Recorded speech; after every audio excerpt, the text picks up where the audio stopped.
Our next speaker is Greg Andresen. Sorry, Greg.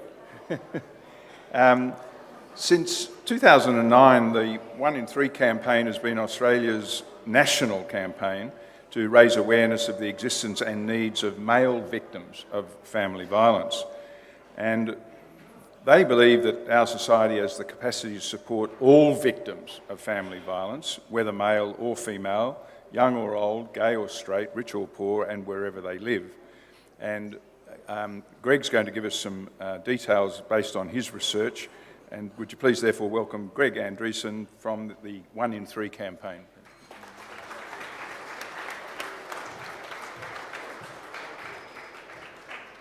I'm feeling a little bit out of place here, surrounded by such amazing speakers that we've had today. I'm a bit of a statistical nerd, and so I'm hoping all of the facts and figures I give you today aren't going to send you to sleep after lunch. I'll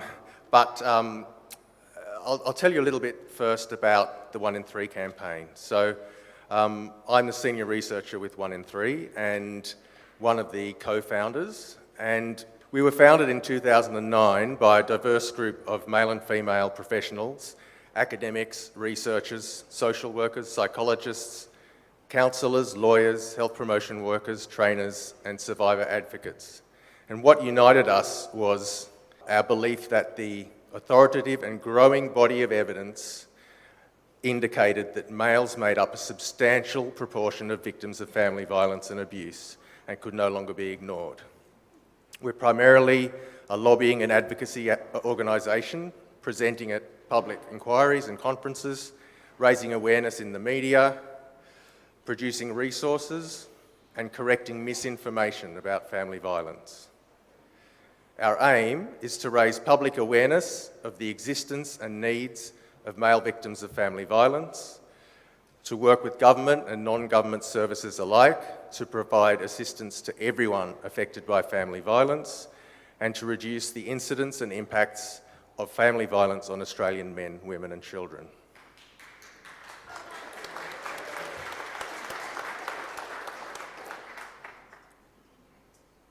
As was said in the introduction, we strongly believe our society has the capacity to support all victims of family violence, whether they're male or female, young or old, gay or straight, rich or poor, wherever they live.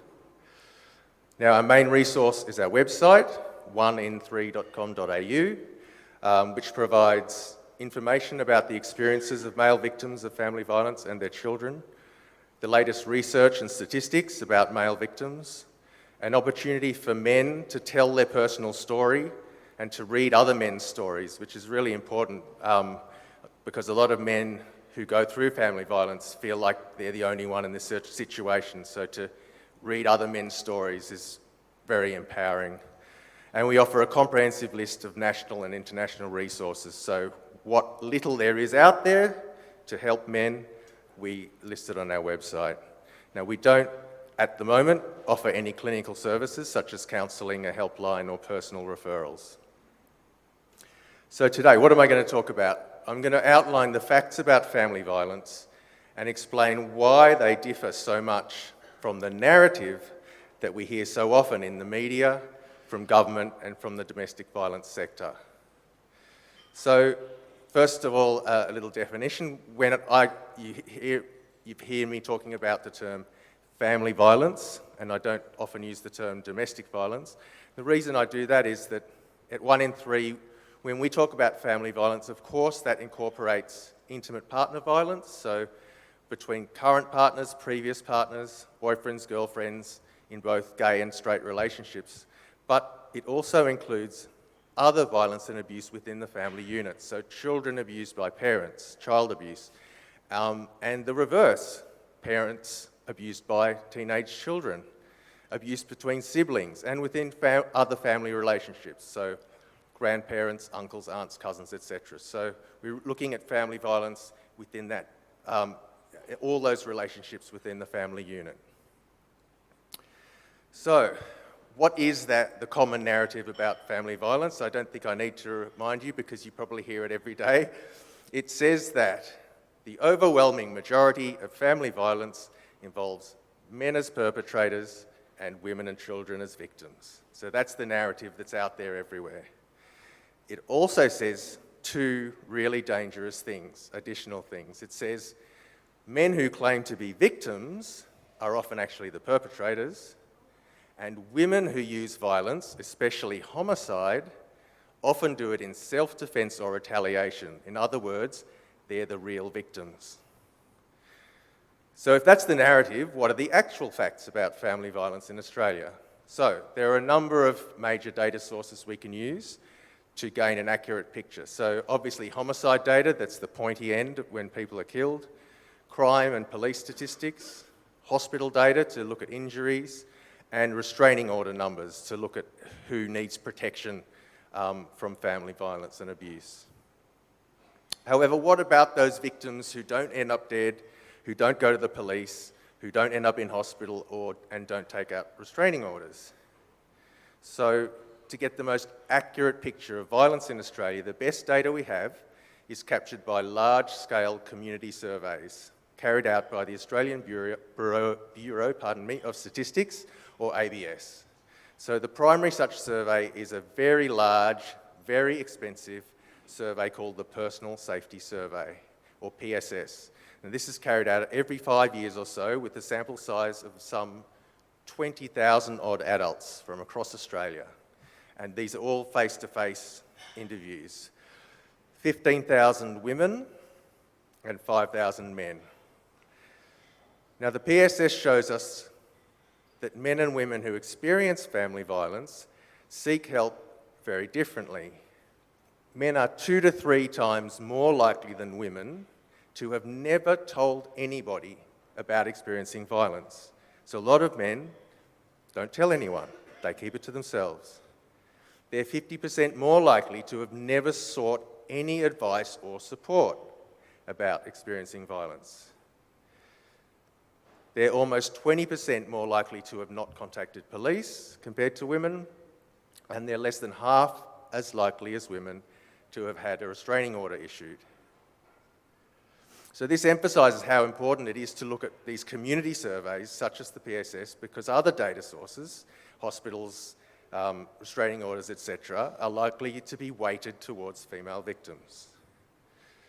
Now, there's one other important point that needs to be made before we look at the PSS data, and that is that men and women actually report the same violence in different ways. So the international research literature demonstrates that when you go to men and women and you ask them what have they experienced in terms of family violence, women consistently report at higher levels than do men, both in terms of perpetrating violence and being a victim of violence.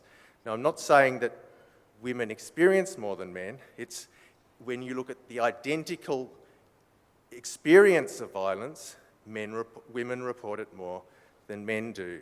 Now, whether women over-report or men under-report or both, we don't know. But let me demonstrate this fact. There's a table from the PSS where respondents were asked, have you ever or did you ever witness violence towards your mother or your father before the age of 15? So think back to when you were a child. Did you ever see mum hit dad or dad hit mum? And women reported this at 50% higher levels than did men, the same violence in the home. Now, it's possible, but extremely unlikely, that when parents are being violent to each other, they check which children are around, and if their daughters are there, then they're much more violent, and if their son's there, then they hold back and restrain themselves. However, it's much more likely, the reason is this sex difference in reporting violence, which pervades all the data across the PSS. So keep that in mind when we look at the statistics. It's likely that women are reporting more than men. Now, while I'm at it, one other shortcoming of the PSS is that much of the data cited is called lifetime data. So what have you experienced since the age of 15? So this data, unfortunately, fails to measure the current rates of violence. If you ask, have you ever experienced violence, we don't know what's happening in Australia right now, what the current rates are, because that could capture an assault from 20 years ago. And it overinflates the overall levels of violence in the Australian community. And regretfully, these overinflated figures are usually the ones that are published in the mainstream media. So that's where we hear these things like, a third of women have experienced domestic violence and all this sort of thing, which is very, very different to the statistic Tina pointed out earlier, which is 0.6% of Australian women are physically assaulted by a partner every year. Very, very different. So with those things in mind, let's get to the facts about family violence revealed by the PSS. So this first graph looks at all forms of family violence combined. So violence, so physical assault and threat, emotional abuse, and economic abuse. So this is the expanded definition of violence that everyone's looking at these days because there's all of these new coercive control laws being rolled out. So when you combine them all and say, have you ever experienced one of these three things? Then we find that around 1/3 of people who say that are male. What about when we then break that down into separate components? So physical partner violence, in the last 12 months, it looks like males actually make up almost 40% of people who have experienced physical violence from their partner every year. Emotional abuse, once again, almost 40% of victims are male. And when we look at economic abuse, it's slightly less, but still, more than a quarter of victims are male. So that's the best data we have, which is that large-scale survey data.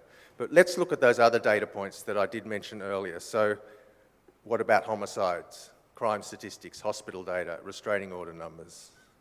This is the homicide data for 2023, Australia-wide. This includes both homicides by partners and other family members.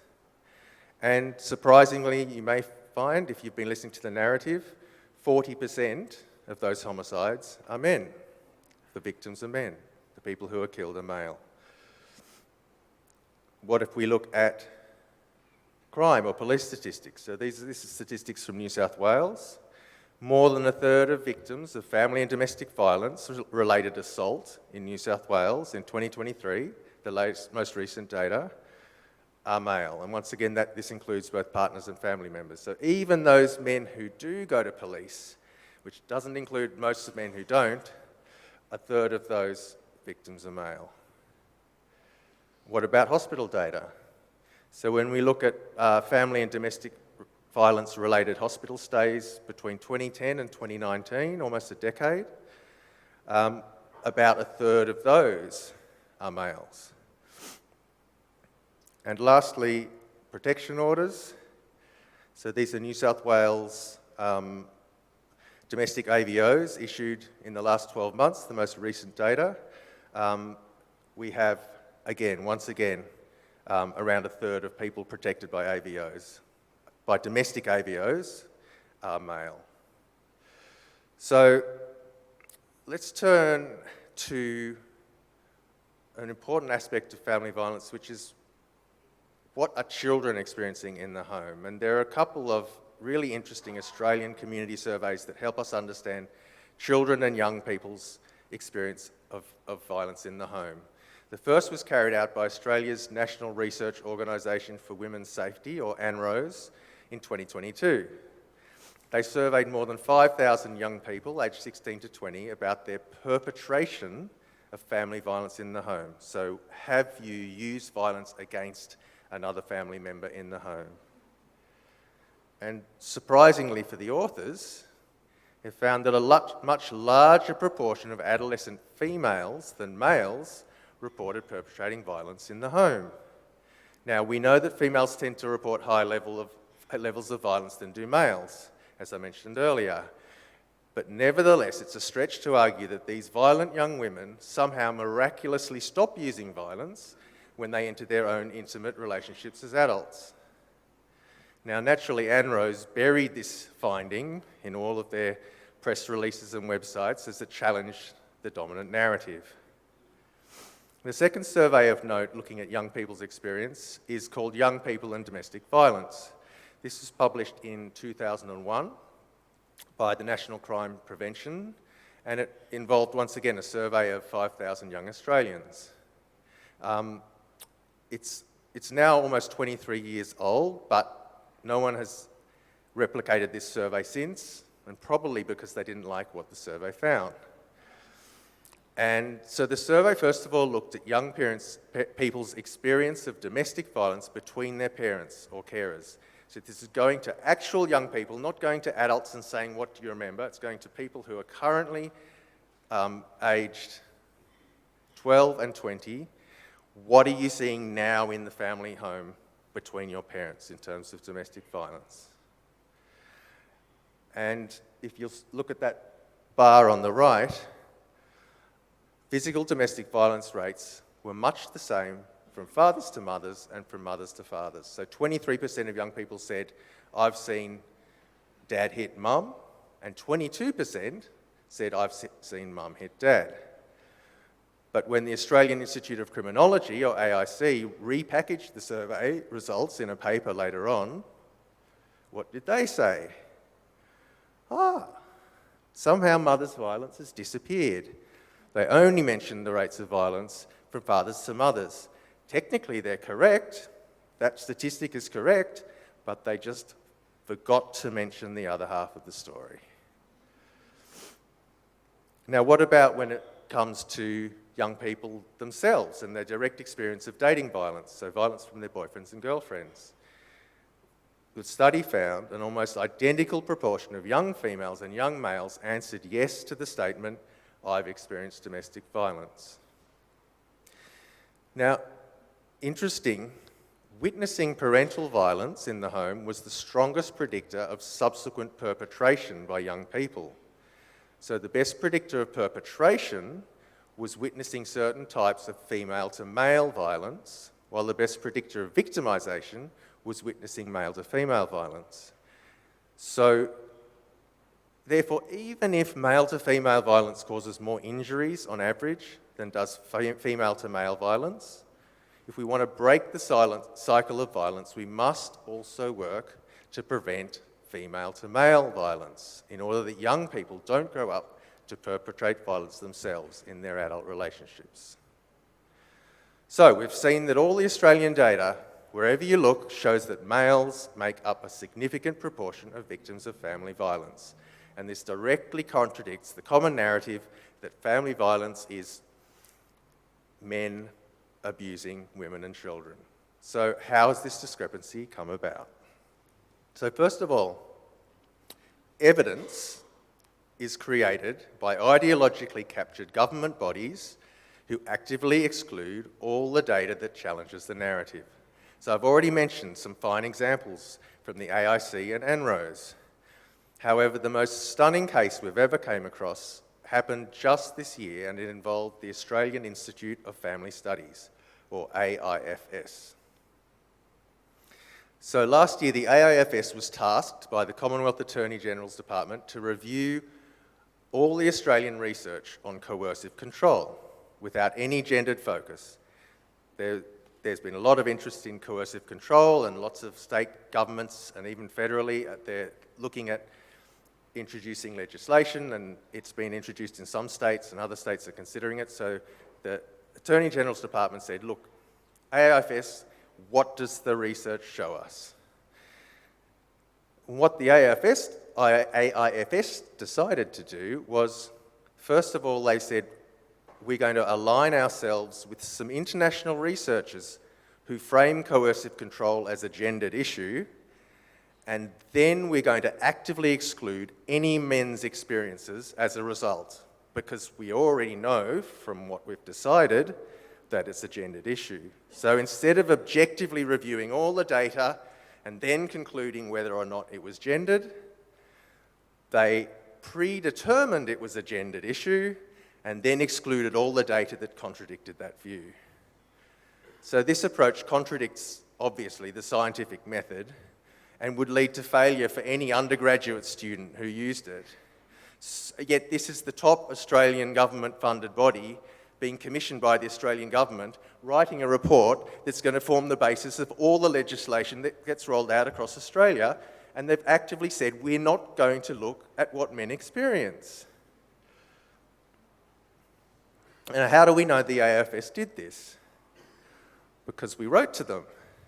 And the acting director of the AIFS told us in black and white in this letter, the review was applying an approach consistent with coercive control being a gendered phenomenon. For this reason, it did not focus on men's experiences. Now, what is the data that points that could have been included by the AIFS if they had bothered to look at men? Well, the personal safety survey showed that 40% of emotional abuse victims were male. It found that men and women experience economic abuse in almost equal numbers. And the AIFS's own 2012 study called the Experience of Separated Parents Study, which evaluated the 2012 family violence amendments, found that fathers reported that their children were often exposed to coercive or controlling behaviour at twice the rate of mothers. They also reported statistically significant higher frequency of control and coercion by the other parent post-separation, and they reported significantly higher severity of control and coercion post-separation. The AIFS actively excluded this data, published factual errors to obscure it, and refused to correct these errors when identified by us. Now, this case study exemplifies a paradigm that's existed ever since family violence became a public issue in the 1970s. Rather than seeing family violence as a human issue with multiple complex causes that can affect anyone, it's been seen as a gendered issue of male power over women, and any evidence that contradicts this belief has been actively suppressed. Now, this hasn't made support for female victims any better. All it's done is stop male victims getting the help that they need. So what's the result of the process I described today? Okay, first of all, there's very little available in the way of services or support anywhere for male victims or female perpetrators. So there's very few places to go for help. Secondly, the few places that are available, as well as the police and the criminal justice system, often treat male victims with suspicion, expecting they're really perpetrators, and treat female perpetrators with sympathy, expecting they're really victims. So this leads to high rates of misidentification of perpetrator and victim. And thirdly, false allegations of family violence made by women during family law disputes are often believed without question, removing children from the care of loving fathers and leaving them in the hands of abusive mothers. So that's all I have time for today. So thank you for having me.